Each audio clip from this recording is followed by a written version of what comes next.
Here's a tool that feels like it should be illegal to know. Question from Harsinchh. Check this out. He has 3 constants here and a formula that's adding up those 3 constants. He wants to be able to select the formula and the cells that the formula is referring to. All right, so boy, we got a lot of tools here to talk about.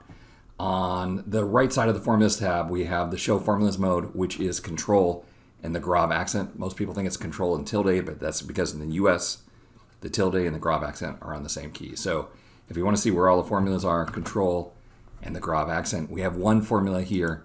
That formula is referring to 4 cells. I'll press Control and the Grav accent again. All right.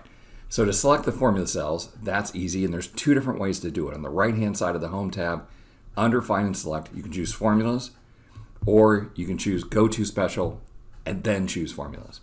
It's actually a lot easier just to choose Formulas. So, Home, Find and Select, Formulas, and I've selected the formula cells. Now, he wants to highlight them, so let's select some sort of highlight. And then from this cell, check this out. Home, Find and Select, Go to Special, choose Precedents, click OK, and it chooses the 4 cells that one formula is referring to, and I can select the same color for those. All right, now that's a simple one. One formula, no multi-level precedents at all. All right, but sometimes we have precedents. Those are called direct precedents, and then precedents of the precedents. Here's an example. So formulas, I want to trace the precedents, and you see there's 2 cells being referred to there, B9 and C12.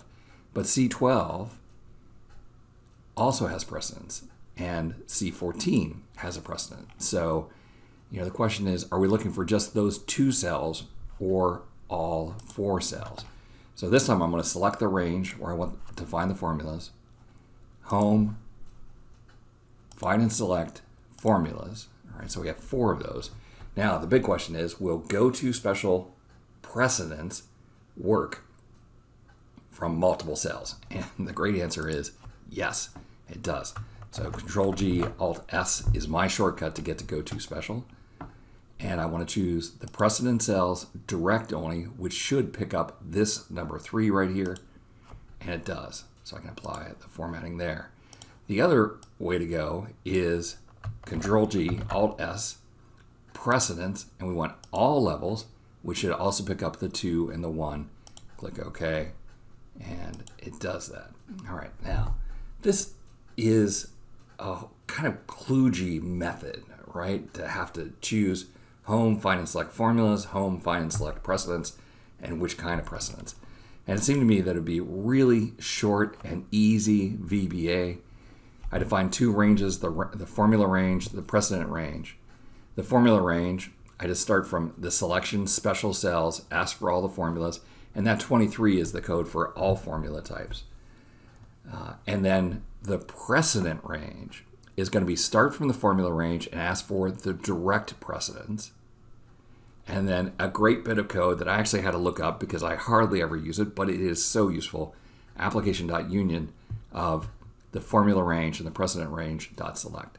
So I have 2 different macros here, one for just direct precedents, and then the only change down here in all precedents is instead of asking for direct precedents, we ask for range formula.precedents. All right, so here's how I envision this working. I want to see all of the formulas and their direct precedents from this range. So I press that button and it selects all the formulas and the precedents that I can apply whatever color I want to do. Or if I want to see all of the formulas and all of the precedents, then this macro here will add in those additional items. Now, of course, VBA is only going to work in Excel for Windows or Excel for Mac. It's not going to be in Excel for online, Excel for the iPad, Excel for your Commodore 64. If you're in any of those, you're going to have to switch over to TypeScript, and that is beyond the scope of this video. But I'm pretty happy. I'm pretty happy with this item. I'm not sure why Harsinchh needs to select the items and their precedents, but there's a nice little 4-step process that won't be bad. And then if you put these macros in your personal macro workbook, it'll be even easier. All right, well, hey, I want to thank you for stopping by. We'll see you next time for another netcast from Mr. Excel.